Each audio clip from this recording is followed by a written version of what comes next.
Hello, everybody, and welcome back to New Books in Middle East Studies. I'm James Dorsey, the co host of this channel.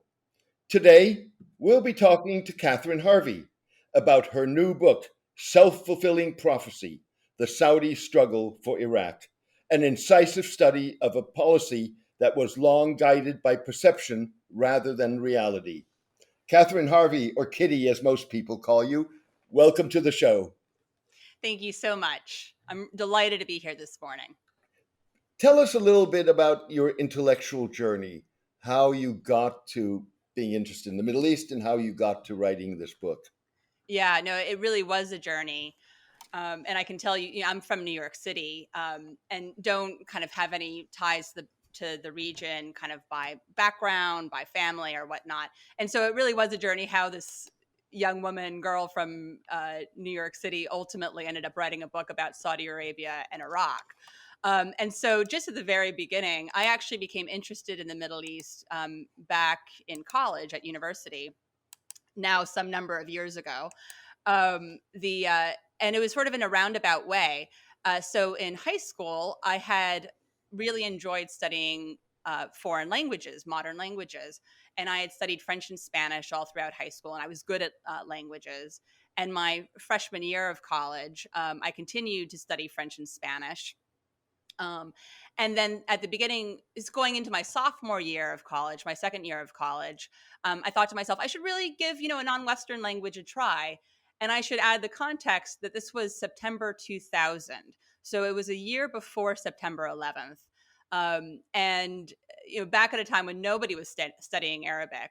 But I had had a friend who had studied Arabic the year before and had loved it and had loved the professor and just had wonderful things to say about it, and really so few people were doing it. And I was like, I'm going to study Arabic. That's what I'm going to do. And so that's what I did. And I got a lot of kind of eyebrow raises that year because people would say, "Why are you studying Arabic?"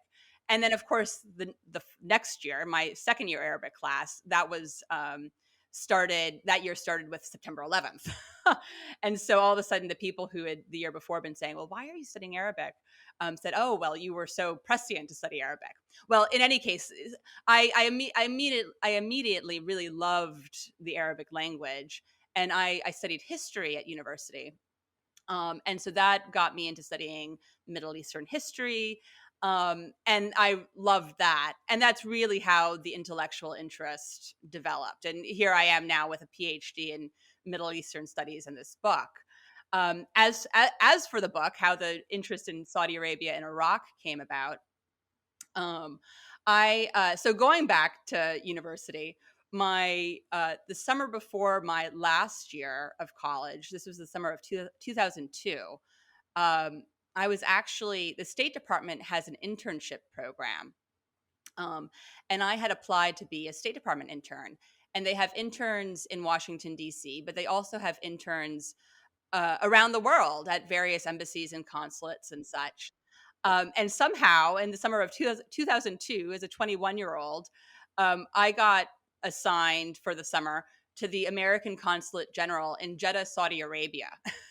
And so I spent that summer in Saudi Arabia. And I just found it fascinating. And so that really kind of developed this uh, interest in Saudi Arabia in particular. And of course that period was, it was right before the invasion of Iraq. So the invasion of Iraq was something that I was always interested in because I was really just kind of coming of age at the time. Um, and I also, having the State Department internship, I had this kind of interest in foreign policy. So I've always that's also been sort of a theme throughout my kind of intellectual journey, is this interest in international relations and foreign policy. I should sort of fast forward and saying, actually, from the State Department, I actually didn't join the State Department as a career. Out of university, I actually joined the Navy. I joined the military. I served as an intelligence officer in the Navy. And sort of fast forwarding, in the summer of 2006, I was stationed in Bahrain. Um, and that was the summer in Bahrain at Fifth Fleet Naval Forces Central Command. And that was the summer that war broke out between Lebanon and Hezbollah. And I was working on from Bahrain. I was working to support the operation to evacuate American citizens from Lebanon. It was a huge evacuation operation. I think about 15,000 American citizens were evacuated.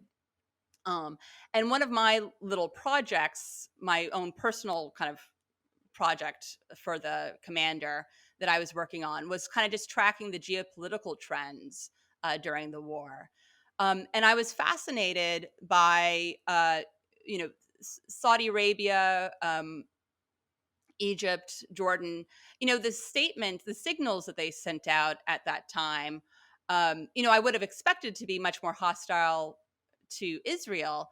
But of course, the signals that they emitted and the statements that were made were much more hostile to Hezbollah, and blamed the war on Hezbollah. And so that was really interesting to me. And so that really was what kind of started my own curiosity about, particularly the Saudis, but the other Sunni Arab states. How are they uh, responding to Iran's rising regional influence in the period after 2003? So that kind of stayed in my that was something that kind of stayed with me for some years. I got out of the military. I did my master's degree in international relations. The Arab Spring started. The Arab Spring, I saw sort of the same geopolitical alignments forming as had formed in the 2006 during the 2006 Lebanon war. And again, that was really interesting to me, and that's what sort of prompted the decision to go do the PhD. And Originally, my PhD research, and of course, this book is the book version of my PhD thesis. Um, Originally, the book the PhD was going to look at sort of again Saudi Arabia's response to Iran's rising regional influence in the period after 2003, as well as some of the other Sunni Arab states. But as I really dug into what was going on in Iraq, um, actually, what I found in my initial research, and this is really what then prompted the research project as it developed. Um, what I found as I dug into my research about Iraq in particular was that a whole range of Iraqi leaders, Shia Iraqis, Sunni Iraqis, Kurdish Iraqis, really a whole range of leaders who came to power in the years after 2003. They were all reaching out to Saudi Arabia. Um, or at least I should say they were trying to reach out to Saudi Arabia. And they were making statements in the press along the lines of, we want better relations with the Arab world. And we want better relations in particular with Saudi Arabia, because Saudi Arabia is our gateway back into the Arab world. Um, and meanwhile, the Saudis were doing nothing to reciprocate um, this Iraqi outreach. And that was really confusing to me, because, again, I knew that the Saudis were really concerned, and that's an understatement. I knew that the Saudis were really concerned about Iran's influence in Iraq at this period. And we're talking like 2006, 2007, 2008. And so I would have thought that the Saudis um, would have jumped at this opportunity to engage with these Iraqis. But it was quite the opposite, that the Saudis were doing nothing to reciprocate this outreach. Um, and that, I was really confused. And it dawned on me one day that I was asking the wrong question, whereas I had been asking, um, what were the Saudis doing to counter Iran's influence in Iraq? A better question was, well, how did the Saudis respond to the Shia ascendants in Iraq? How did the Saudis respond to this massive shift that had taken place in Iraq after 2003? And so when I reframed the question in that way, that's what launched this whole project. That really was what launched my real PhD research, and which then turned into this book. And so that's sort of the background to how I got to this book. Well, it's also a great introduction, or a great way of going into the discussion of your book itself. We'll come back to the Shiites and perception of the Shiites in a second. But one of the things that strikes me in what you found, and I think is absolutely true, is that the Iraqi quest to get reintegrated into the Sunni world and to build relations with Saudi Arabia failed, even though it was backed by the United States. Yeah. And so that sort of, in a sense, raises two questions. One is, what does it say about the ability of the United States at the time to synchronize policies of its allies? And second of all, given that you argue that the United States that you argue the United States failed to recognize that U.S. and Saudi interests were divergent in Iraq, and therefore the question, was synchronization at all possible? Yeah. So yeah, and this is a real sort of additional theme to the book. Um, the Certainly the focus is on Saudi Arabia and Iraq, but as you say, the Americans. Well, this whole case study takes place because, of course, the Americans invaded Iraq and toppled Saddam Hussein and established a democratic system, however flawed, which naturally allowed the Iraqi Shia, to rise to power. The Iraqi Shia, of course, being a majority of the Iraqi people. Um, and but an additional theme to the book is is the Saudi U.S. relationship. And to be fair to the Saudis, I argue in the book that the Saudis, and in particular King Abdullah, made a decision not to engage with Iraq. And I argue that this was a self-defeating decision. This was not an appropriate decision, so to speak. But to be fair to Abdullah, um, you know, uh, the Americans had totally flouted Saudi interests. In invading Iraq, the Americans had totally flouted Saudi interests, and then the Americans, after the fact, came to the Saudis and said, "Oh, please engage." And the Saudis, seeing what the Americans had done and seeing that it was, totally, at least as the Saudis conceived of it, antithetical to their interests, they really weren't interested at all in engaging in doing what the Americans were asking them to do.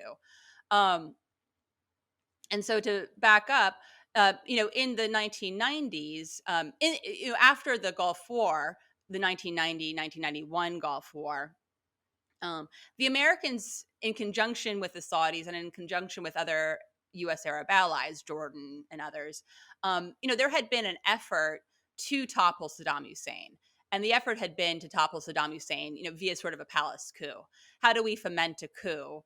And the goal was, pretty narrow. The goal was to get rid of Saddam, but to keep his regime in place. So it wasn't regime change; it was just leadership change. And the Saudis were very much on board with that.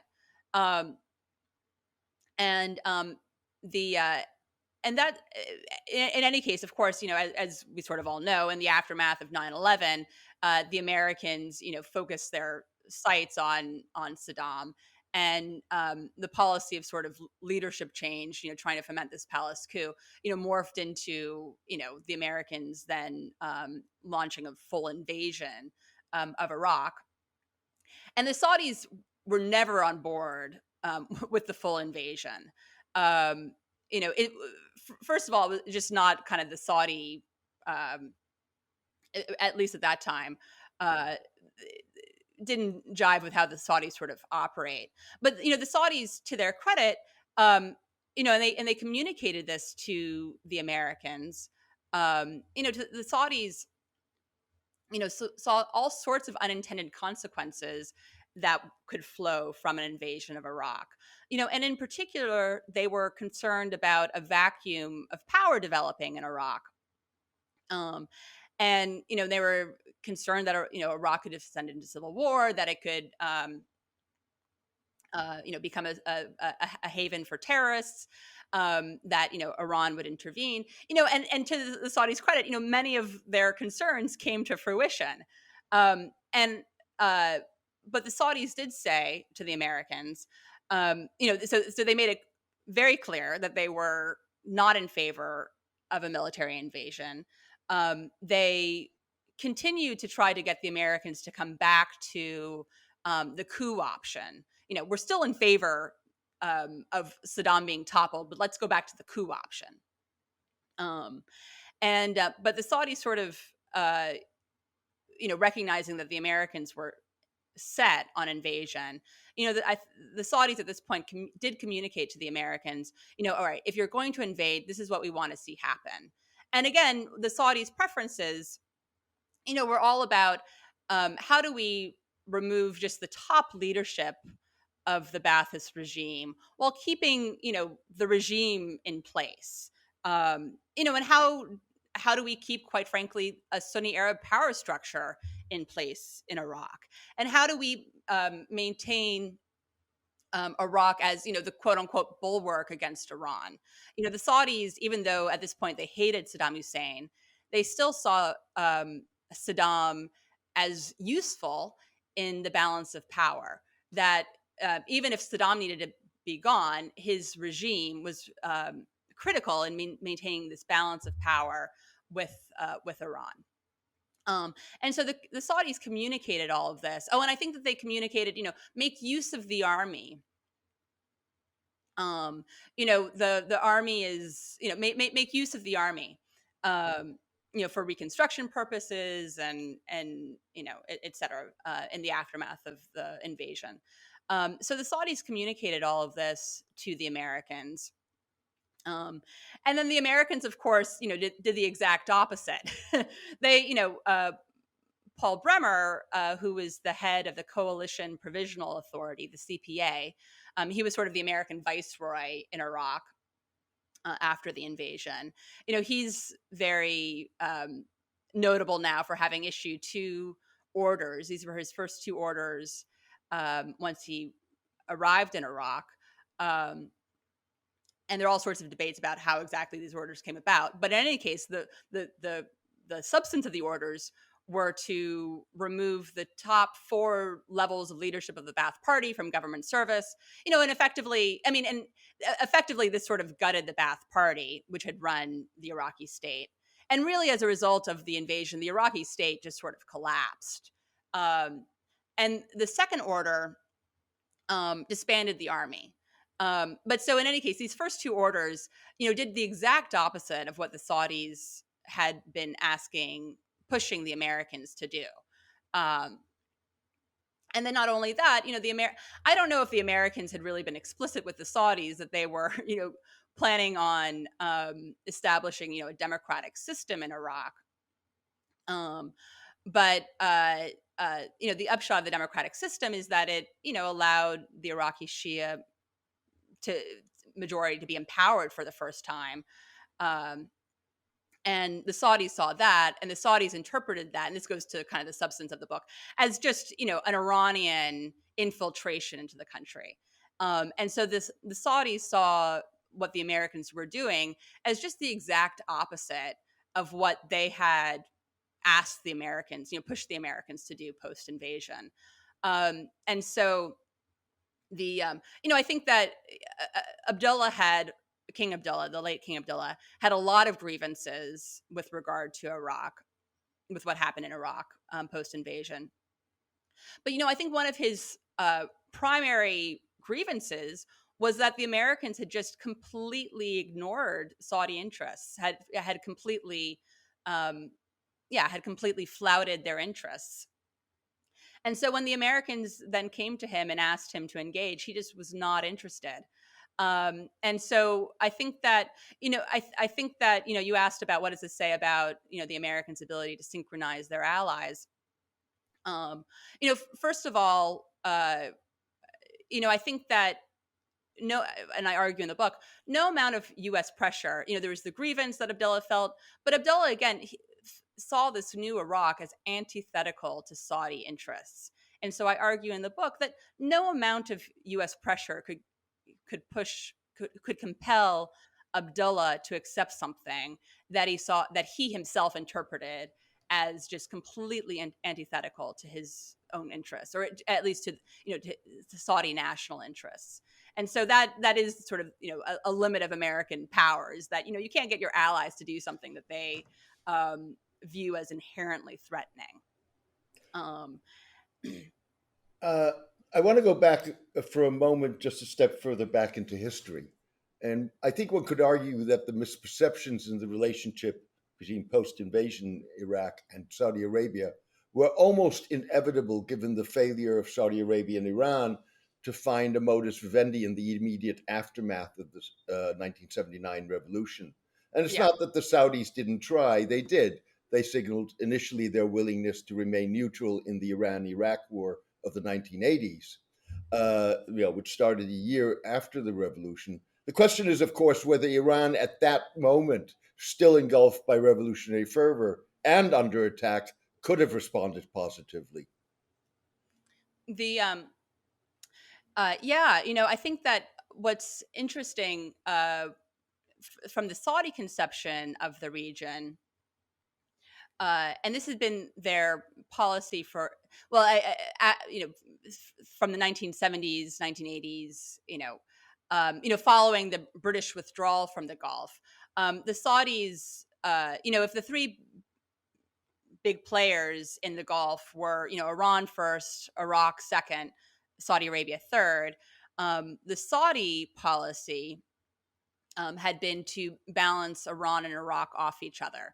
So, they had interests in common, and this is before the revolution, before 1979. They had interests in common with the Shah, and they had interests in common with Iraq, with the Baathists, and the Saudis had, and the critical advantage for the Saudis is that they had better relations with each Iran and Iraq than Iran and Iraq had with each other. So the Saudis could kind of shift towards one and then shift towards the other, and balance the two off of each other. There's no question that after as exactly as you say, with the 1979 revolution, the Saudis um, uh, their first kind of approach was to try to conciliate Iran. And the Iranians just completely rejected this conciliation. Khomeini, decried Saudi as, the mini Satan or the little Satan, or, the client of the great Satan in the United States.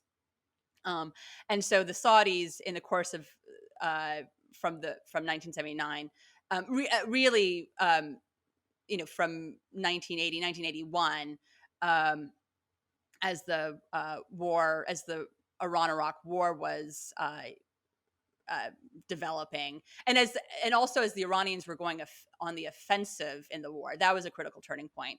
As the Iranians really began to go on the offensive in the Iran-Iraq war, the Saudis pulled closer and closer to Iraq.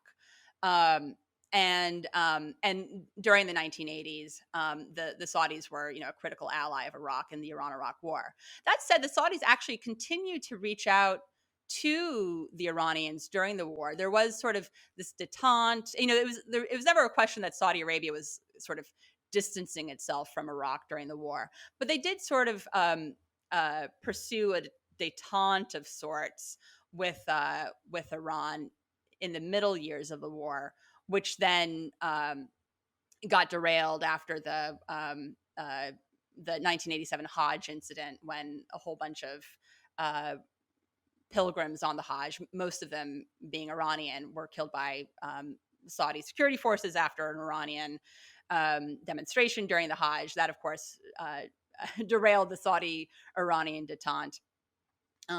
But during going to the Iranian side of the equation, Khomeini was just completely uncompromising. And so, whereas the Saudis were, at the very beginning, trying to conciliate, doing these things and saying these things to try to conciliate Khomeini, at every turn, Khomeini just made statements antithetical to the Saudis.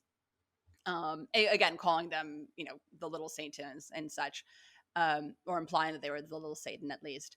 And And so it was that sort of uncompromising uh, approach that really kind of drove Saudi Arabia and Iran together.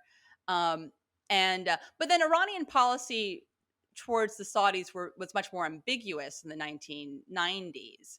Um, and there were periods, even though the Saudis retained a significant degree of suspicion towards the Iranians in the 1990s, and that's outlined in the book.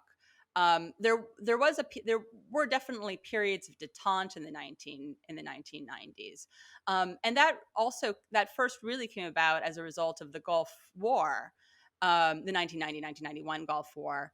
That one of the consequences of the Gulf War was that now Iraq was the primary adversary from the Saudi point of view, and that sort of brought the Saudis and Iranians closer together. I would argue that the Saudis in the 1990s came to rely significantly on the United States as a security guarantor. Um, and of course, there was a large U.S. military presence in Saudi Arabia during the 1990s. I would argue that the whole kind of thrust of Saudi policy, or what the Saudis wanted to see happen, was they wanted to they had broken as a result of Saddam's invasion of Kuwait. They had broken irrevocably with Saddam Hussein. They wanted leadership change in Iraq. They wanted a new somebody new to replace Saddam Hussein, but somebody who was going to maintain sort of that Iraq as bulwark against Iran. And Saudi Arabia wanted to go back to what had been before, where even though that they had deep suspicions towards both Iran and Iraq, they would have had better relations with both Iran and Iraq than either had with the other, and that they could continue to kind of balance Iran and Iraq against each other. That's what I argue. That's what I say was sort of the Saudis. That's what the Saudis wanted to see happen in the Persian Gulf in the 1990s and leading up to the 2003 invasion. Again, I think that they saw it as really important that they had better relations with both Iran and Iraq than either had with the other, so that they could balance between the two. And of course, that's not what happened. The Americans invaded Iraq, and a Shia-led Iraq emerged, which of course was going to have better relations with Iran than the Saudis were ever going to have. It was no longer the bulwark, so to speak. Right. I mean, it seems to me, talking about the détente, there are two aspects to it. One is that one aspect of the détente was that there were domestic factors playing into this. Why uh, both the kingdom and Iran at certain points were looking at trying to dial down the tension and at Yeah. some form of rapprochement. And I think it would be interesting if you could talk a little bit about that, but also uh, the degree to which, because particularly the Saudis were so operating on perceptions rather than what may have been reality, that those detente efforts were almost doomed Yeah.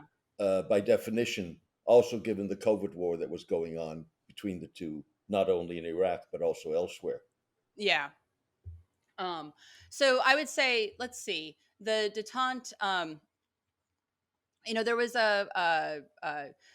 so Saudi Arabia and Iraq reestablished relations because they had cut relations in 1987 or 1988, but they reestablished relations in 1991, I think, at the very end of at the Gulf War, and but really relations were still because Iraq pretty quickly thereafter um, started to rearm, and the Saudis saw this as evidence of continuing Iranian expansionism. In the book, I talk a lot about kind of the Saudi perceptions of Iranian expansionism. And that had really been the upshot of the post 1979 period, that the Saudis had perceived that the Iranians in the Islamic Republic was, inherently intent on expanding in the region, and that's why Saddam Hussein as the bulwark was so important. Um, and you know, so for through the mid 1990s, even though the Saudis and Iranians had, reestablished, now had relations, which they hadn't had before, or had cut. Um, there's still a lot of tension between the two countries. As the Saudis saw, again, the Iranians rearming, the Iranians taking hold of Abu Musa, expelling Emiratis from Abu Musa, the Iranians taking these steps, which one could argue the Iranians themselves may have very well seen as sort of defensive measures, and I say this in the book, that the Iranians may have seen these as sort of defensive measures, but the Saudis viewed these steps as evidence of Iran just being again of clear cut evidence of the Iranians having this expansionist mindset. Um, and but the real detente in the Saudi-Iran relationship in the 1990s took hold in 1997, and this was when King Abdullah initiated this detente, um, and uh, and it was interesting to the people who knew Abdullah, because Abdullah was known as for being particularly anti-Saudi. Sorry, for being particularly anti-Iranian among his brothers. I don't think anybody was pro-Iranian, but Abdullah was known for being particularly anti-Iranian. And what I, and so, but this detente really came in the wake of the Hobart Tower bombings of 1996. And the Hobart Tower bombings, Towers was a housing complex in the eastern province of Saudi Arabia, and it housed again. I mentioned that there was a significant military presence in Saudi Arabia during this period in the 1990s, and Hobart Towers housed U.S. Air Force personnel. Um, and the and the and in 1996 the housing complex was bombed, and a number of American service members were killed, um, and pretty quickly apparently evidence came out that the Iranians were behind the bombing, and subsequently the U.S. A number of sort of Iranian clients, if you will, were indicted for perpetrating the bombing in the United States. And the Saudis have publicly pointed to Iran being behind the bombing. In any case, sort of as in the aftermath of this bombing, there was a lot of pressure in the United States on the Clinton administration to respond to, in some way retaliate against Iran. And I would argue that the detente, the 1997 detente that Abdullah initiated, was really a way of sort of calming of these escalating tensions. That in reaching out to Iran and establishing this detente, that it kind of undercut the Americans' ability to retaliate. That the Saudis and the other Gulf states didn't want to be caught in the middle of a United States-Iran confrontation. Um, and then of course, so Abdullah initiated this when Rafsanjani was still president in Iran, but almost as soon as Abdullah sort of initiated this rapprochement, Mohammad Khatami was elected president in Iran. And of course, Khatami came to power with a mandate to reach out to the regional states and to reach out to the world. And so that's when the kind of detente really really took shape. And so those were from kind of 1997 when Khatami came in to really 2003, that was sort of the high point uh, in Saudi-Iran relations. And there was a security agreement signed. It wasn't like a security partnership. I mean, I don't think it should be blown out of proportion, but there were sort of agreements signed, and I think that the Saudis and the Iranians, kind of, again, there were absolutely still suspicions on the Saudi side towards Iran, but they had worked out a kind of a better modus vivendi at the time, um, and then it was derailed by the invasion of Iraq. Was part of the problem post 2003 that the Saudis, in a sense, were moving in an echo chamber? So they were relying on more secular Iraqi Shiite leaders, people like Ayad Alawi and others who had long-standing ties to various Arab monarchies, including the Saudis, and in a sense were reflecting and echoing what the Saudis' own perceptions of Iran were, and therefore, you just got into this echo chamber that reinforced each other, and then Yeah, led you to questionable policy decisions. yeah, no, I think that's certainly what, in my research, what sort of saw happening, or what, in my reconstruction, what, I saw happening. And what was really interesting, so meanwhile, the Saudis, as a result of the 1979 revolution and the Iran-Iraq war, had come to this conclusion that the Iranians were inherently expansionist. And so, meanwhile, the in the 20th century, the Iraqis, various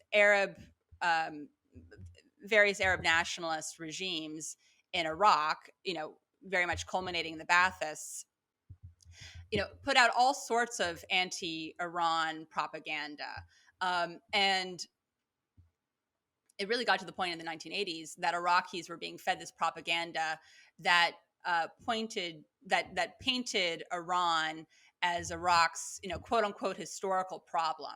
That Iraq's historical problem, that was that Iran, throughout the ages, was intent on undermining, subverting Iraq through internal conspiracies. Um, that Iran or Persia was, working with fifth columnists inside Iraq, to undermine Iraq. And so, in the aftermath of the invasion, so Iran absolutely began to intervene in Iraq after the invasion. And I lay out in the book that, whereas it is accepted for sure that Iran began to intervene, it's not clear what exactly the extent of Iran's intervention. Um, the But there were Iraqis, again, having been fed on this sort of this constant diet of propaganda pointing to Iran fueling internal conspiracies. There were Iraqis who pointed to the Iranians intervening everywhere and having control of the state.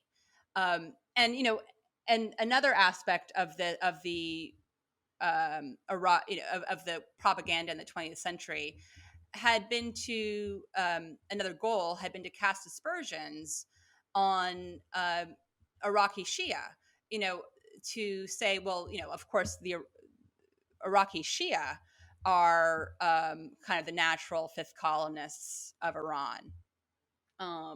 And so when Iraqi Shia started to take positions of power, and I should say these were, also Iraqi Shia who had wound up in Iran during the Iran-Iraq War, and there were a million or more kind of Iraqi Shia who had wound up in Iran during during the Iran-Iraq War.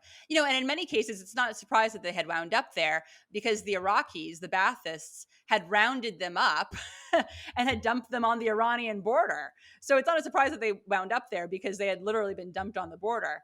But in the aftermath of the invasion, they began to come back to Iraq. And so among Iraqis, and not exclusively Sunni Iraqis, also plenty of Shia Iraqis, as you say, sort of Ayat Alawi. In any case, plenty of sort of secular Shia Iraqis who were also deeply skeptical of a sort of an Islamist Shia ascendance in Iraq. The all of these Iraqis coming back to Iraq from Iran, any sort of indication that Iran was, had a presence in Iraq. Many Iraqis blew this out of sort of all proportion, I would say, and saying, the Iranians have taken over the state. They are taking over the state, and they're looking to subvert the state. And I think that in 2004, the new defense minister, who was Shia, by the way, secular Shia, had been a Baathist,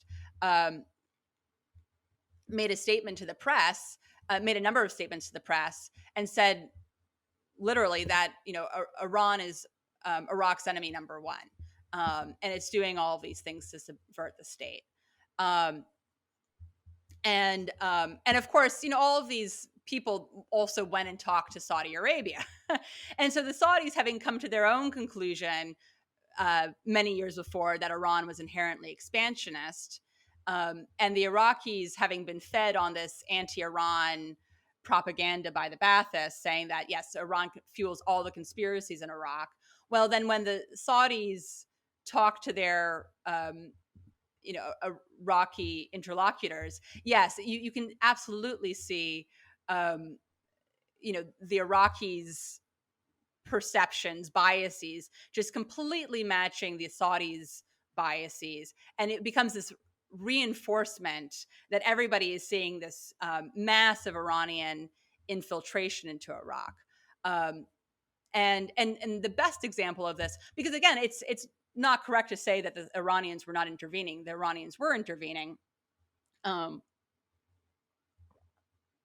the best example of how this got blown completely out of proportion were the January 2005 elections, which were the first free elections in Iraq, after the invasion, probably the first free elections Iraq had ever had, in which, an Iraqi Shia coalition gained the most seats in parliament, which was unsurprising given that the Iraqi Shia form a slight majority of the Iraqi people. And I should back up and say that actually even that was contested in Iraq. Among Iraqi Sunnis, there had been a view that the Sunnis formed a majority of the Iraqi people. That between Iraqi Sunni Arabs and Iraqi Sunni Kurds and other Sunni communities, like the Turkmen, that the Iraqi Sunnis formed a majority of the Iraqi people, not the Shia.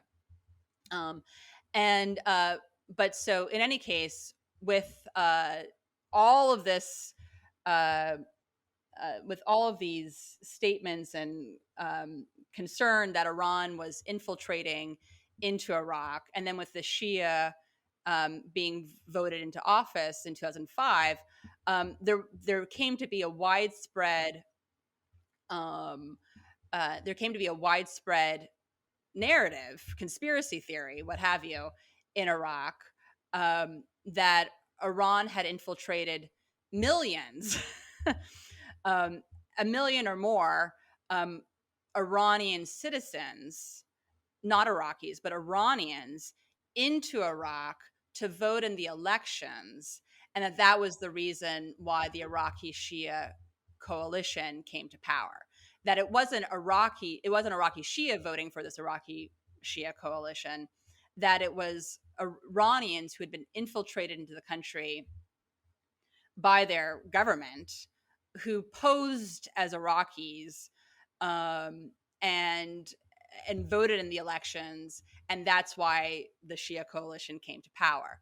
And this was a widespread conspiracy theory in Iraq, um, that then got transmitted to various Arab capitals. And I know from my sources that actually, so King Abdullah of Jordan, Abdullah II, he stated this quite bluntly at the time in late 2004 to the Washington Post. He actually said to the Washington Post that Iran is infiltrating its citizens into Iraq to vote in the elections. And I know from my sources that the Saudis, including King Abdullah, also very much believed that think the Saudis believe that on the order of like 5 million Iranians had been infiltrated into Iraq to vote in the elections. So whatever, again, absolutely the Iranians were intervening in Iraq after the elections, but among Iraqis sort of deeply skeptical and towards Iran, um, the the extent of the intervention was blown out of complete proportion, because there's no way that Iran actually infiltrated millions of its citizens into the country to vote in the elections. Like that just didn't happen. But the Saudis, that's, I think, again, from my sources, that's truly what the Saudis believed. And so it's no surprise that when the Iraqi government, members of the Iraqi government came to them to try to engage, and this was the government that the Saudis believed had formed as a result of these Iranian voters voting in the elections. It's no surprise that they were not so receptive, because they saw this government as the result of fraud. And as a result of an Iranian conspiracy. The irony of all of this is that the Iraqi turn to Iran really became a self-fulfilling prophecy, Yeah, basically, yeah, as a result of being rebuffed by the Saudis. yeah. And that's the that is the reason why that's the title of the book. And a self-fulfilling prophecy really became the framework through which the book is told, through which I wrote the book. And actually, so a self-fulfilling prophecy, it actually, that concept, which now of course is just a very common concept, it was formulated by a sociologist. It originates in sociology and academia, and the 20th century sociologist Robert Merton um, formulated the concept, and he defined the self-fulfilling prophecy as a false definition of the situation, evoking a new behavior which turns the originally false conception true. Um, and that's really what again, in my research, what I kind of saw happening was that the Saudis had this false definition of the situation, um, that the Iraqi government that came to power was just a kind of a vassal of Iran. I argue and present evidence that was a false definition of the situation, and for the Saudis and for King Abdullah, that was definitely a false definition of the situation, based on all their pre-existing beliefs, based on all their biases. But the new behavior that resulted from that false definition of the situation is that the Iraqis reached out to the Saudis to engage. The Saudis completely rebuffed them, isolated them, and over time, the Iraqis, I argue, really became felt very alienated by the Saudis, but really came to feel very threatened by the Saudis, and feeling threatened by the Saudis, they moved closer and closer to Iran. And so, in the aftermath of the Arab Spring, there's kind of no question that by 2010, and then particularly the aftermath of the Arab Spring, Iraq really was coming into an Iranian alignment. But I argue that it wasn't because Iraq's new leaders wanted, that they professed the solidarity with Iran out of some, sense of being Shia and such, or even, because they saw Iran as their historic friend or anything. I argue that that alignment really came about because of the sense of threat they felt from the Saudis, and so that's where the self-fulfilling prophecy comes through. That this kind of false definition of the situation on the part of Abdullah evoked a new behavior that made this situation kind of come to fruition. Yeah, the Saudi Iraqi differences are really political, they're not theological. And so that raises the question, of course, to what degree Saudi decision making was influenced by Wahhabi animosity towards the Shiites, and whether that's still a factor in Saudi Iraqi relations today, and obviously in efforts to bridge differences with Iran at the moment. Yeah, I am. What's interesting is that there's so little written about Saudi Arabia and Iraq from the period that I look at, um, and and a lot of the people who do write on who have mentioned the topic have pointed out that, well, the Saudis, Wahhabi Islam being sort of the state religion, the Saudis are antithetical uh, to the Iraqis, or the Saudis are afraid that uh, the empowerment of the Iraqi Shia will lead to the very oppressed Saudi Shia minority in the eastern province, asking for greater demands. Um, you know, I in my research, um, the Wahhabi the Wahhabi aspect played relatively little um, of a was relatively less of a factor um, for King Abdullah. And I say King Abdullah because King Abdullah was the person who was really making the decision. He was really the only person who mattered in this equation. It was his decision um, whether to engage with Iraq or not, and he decided not to. And I believe that he wasn't doing it. What he really cared about was Iran and about the balance of power, and the Wahhabi aspect played relatively less of a was relatively less important. That said, what is interesting also is that there were instances of Abdullah actually, I went through the WikiLeaks documents, and which has records of conversations with Abdullah. And of course, the records having been kept by Americans, by American interlocutors of Abdullah. And what was interesting, at least in one instance, again, so whereas Iran and the regional balance of power was really what was his primary concern. At one point, he does actually go into how Shia Islam is an insult, that um, that the Shia worship idols and do all these things that you can tell it's very much kind of the Wahhabi prejudice towards the Shia. It's very much a Wahhabi um, take on Shia practices. So and I would say also that Abdullah and just the Saudis in general, having been raised in sort of a Wahhabi environment, which has historically demonized the Shia, that demonization really just makes um, you know is very othering, so to speak, of the Shia. That the Shia in Saudi Arabia have historically been demonized and othered, because of the religion, and that makes it even easier for in this case for Abdullah to other the Shia, to demonize them and say, oh well, they're just with Iran. That that that they're this so whereas Abdullah wasn't really concerned about the theological differences, but having been around um, uh, uh, kind of these having been around a theology that only demonized the Shia, it was that much easier for him to demonize and marginalize and other the Shia as well.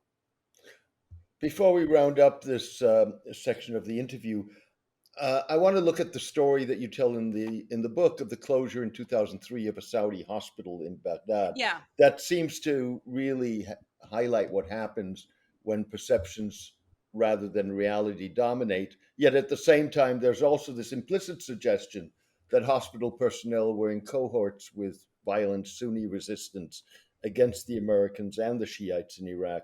Perhaps you can tell us briefly the story. Yeah. So, no, it really is a really useful little kind of anecdote. Excuse me. And so the Saudis, so, of course, as I was saying, the Saudis, had really been opposed to the invasion, but they recognized that they saw the Americans, of course, as their principal ally.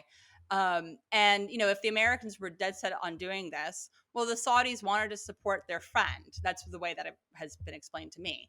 And so the Saudis, and I think this really was just out of an altruistic, a charitable impulse, um, deployed a field hospital to Iraq in the aftermath of the invasion. And the field hospital was deployed to Baghdad. And it was just there to treat, to treat Iraqis who needed medical attention. Um, and as it was explained to me, the Saudis, were very proud of themselves for doing this. They were taking on risk. They were engaged. And again, they were doing this despite the fact that they had been against the invasion. Now it becomes a bit murky what exactly happened, but the field hospital operated for a number of months until the end of 2003, and then the field hospital was asked to leave. And for the most part, um, my American sources didn't even really remember that it had been there in the first place. It was such a for them. With everything going on in Iraq in 2003, it was such a minor episode that they didn't even really remember it. And but from actually, Paul Brummer was one of my sources who spoke to me on the record, and he checked his records, and he said he told me that he personally did not have any memory of the hospital, but he checked his records, and there was something. The field hospital had done something that the Americans considered as kind of violating maybe operational security. And this was also in the context of, post 9/11, there were a lot of Americans, including in the government, who, thought that the Saudis were involved in 9/11. That's a whole different story. But this was the context at the time. And so what I gathered from my American sources is that the hospital was asked to leave, that that there was a concern about operational security. When I talked to my Saudi sources, they were very proud of the hospital, as they should be, for having deployed it and such. Their recollection is that the Iranians somehow caused the hospital to be withdrawn. That either kind of Iranian clients weighed in with the Americans to get the Americans to ask the Saudis to withdraw the hospital. And one Saudi source actually told me that the hospital came under fire by an Iranian-backed militia. And so that was an interesting, I don't have any evidence that the Saudi hospital did in fact come under fire from an Iranian-backed militia, but just his memory of that was really interesting to me. That was what that was what kind of came to mind, was that that it had come under threat by the Iranians. And so that was again very consistent with the Saudi version of events. was just, again, very consistent with their view of that Iran was intervening in Iraq, and that Iran is also was not only intervening in Iraq at the time, but was intervening in such a way as to exclude a Saudi presence. That the Iranians wanted the that the Iranians wanted the Saudis out of Iraq, and wanted to prevent the Saudis from establishing a presence in Iraq. And so that's the way that the Saudis remembered the incident. Even though from my American sources, I don't think that's the way that it actually played out. But I will say also that it's also the incident also is revealing about the Saudi US relationship at the time, in that, for the Americans, this was such a minor, Iraq was, disintegrating at this point. There was so much going on. The Saudi field hospital was, very minor. For the Saudis, this was really major. They had done something to get involved, and then the Americans, then they'd been sort of asked to leave, or they'd been, ejected. And for them, this kind of, again, I would say, this sort of symbolized the Americans really not taking their interests into account in Iraq, really sort of just flouting their interests and saying, we're going to take care of this. We don't want you involved. That, even when the Saudis had deployed a field hospital there and deployed a field hospital to Iraq, that the Americans weren't even interested in making that continue to work. And so the Saudis, for the Saudis, it was a very significant incident, indicating that the Americans really weren't interested in their participation in Iraq, and that the Iranians were doing these things to exclude them from Iraq. Catherine, unfortunately, I'm looking at a clock that is ticking. Yeah. We could go on for another hour, but time is running out. However, before I do let you go, tell us what you're working on now and what your next project is going to be. Yeah, well, so I'm now teaching at Georgetown University. I'm based in Washington, D.C., and I'm teaching in the Security Studies program at Georgetown, and that's been going great. And I've been teaching classes on military strategy, actually Clausewitz and Sun Tzu, and that kind of goes back to my time in the military, but also beginning a course on the Persian Gulf. That's really exciting, on Persian Gulf security. And I continue to write on Iraq. I've sort of developed this interest in not only in Saudi foreign policy, but also Iraqi foreign policy. And actually, I wrote a little bit last year about Iraq's kind of new. Iraq has a interesting new partnership that's developing now. We'll see, to what extent it gets off the ground, with Egypt and Jordan, and that's really interesting to me moving forward. And I'm looking for my next book project. I have to admit that I don't know exactly what my next book project is, but I am looking for it. And what was interesting about this book project, which of course started as a PhD dissertation, is that I didn't really know what it was about until one day I sort of had an epiphany, and I all of a sudden knew what it was about, or at least knew kind of the direction that I was going in. And so I'm kind of at that pre-epiphany stage right now with my next book project, and looking forward to the epiphany moment. But but about the Persian Gulf, there'll probably be a U.S. angle. I've got to say that I remain really interested, from a historical basis, on the 2003 invasion of Iraq, just because it was such, for me personally, it was my, again, it was my coming of age. I came of age in the aftermath of the 2003 invasion. And it was such a disaster based on misperception and all sorts of false assumptions, that remains an interest of mine. So that's a long way of saying that teaching, writing, and looking for my next book project. So stay tuned. It all sounds wonderful.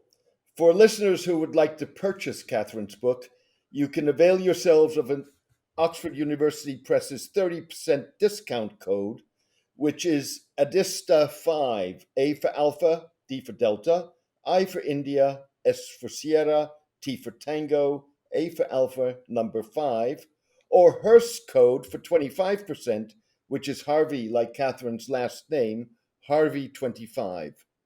Catherine, thank you for being on the show. I really enjoyed it. Wish you all the best and take care. Thank you so much for having me. I was just delighted to have this opportunity to discuss the book, and I was just really delighted for the opportunity. Thank you.